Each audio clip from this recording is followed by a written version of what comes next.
Dans cette vidéo, j'aborderai le sujet des effets audio, c'est-à-dire les modifications que l'on peut appliquer à l'onde sonore.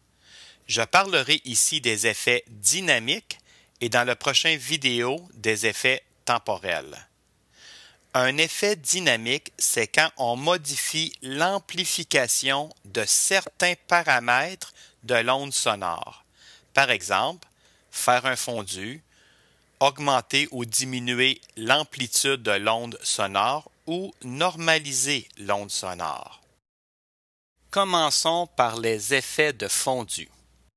Un fondu, c'est simplement appliquer une augmentation graduelle ou une diminution graduelle de l'amplification de l'onde sonore. Un peu comme si je tournais le bouton de volume de l'amplificateur. Écoutons le début de l'onde sonore qui est à l'écran.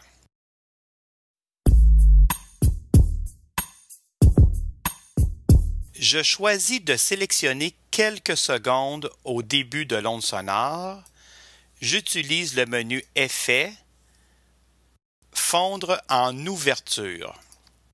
Je viens d'appliquer une augmentation graduelle de l'amplification de l'onde sonore. On écoute.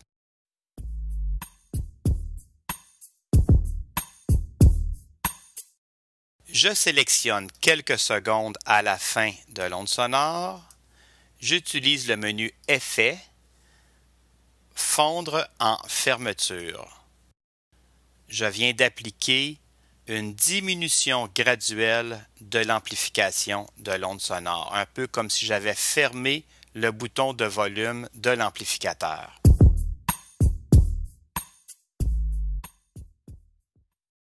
L'effet d'amplification. On utilise l'effet d'amplification pour augmenter ou réduire l'amplitude de l'onde sonore. On peut imaginer l'amplification comme un contrôle de volume que l'on applique sur l'onde sonore. Trop d'amplification peut apporter de la distorsion ou augmenter le bruit de fond. Écoutons l'exemple ici d'un chien qui jappe.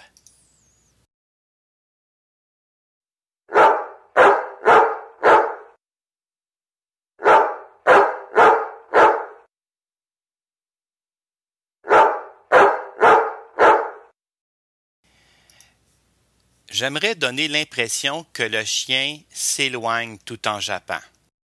Je sélectionne la deuxième série d'ondes sonores. J'utilise le menu Effets, Amplification. On peut considérer qu'un changement de 3 décibels est clairement perceptible pour l'oreille humaine. Ici, je diminue l'amplification de l'onde sonore de 6 décibels.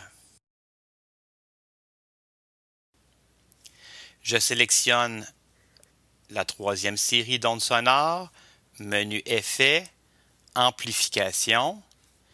Comme j'ai diminué la deuxième série de 6, je vais diminuer la troisième série à 12 pour avoir à peu près la même proportion de changement.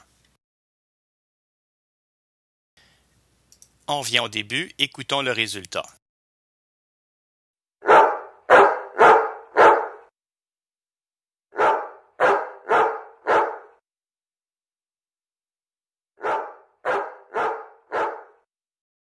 Autre exemple. Ici, j'ai un enregistrement avec un gain trop faible. Écoutons. Enregistrement avec un gain trop faible. Je sélectionne l'onde sonore. J'utilise le menu Effets, Amplification. Ici, la fenêtre d'amplification me propose une augmentation de 20,4 décibels sans saturation.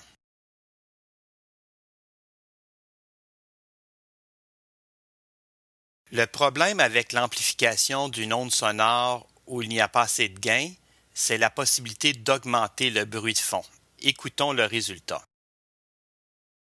Enregistrement avec un gain trop faible.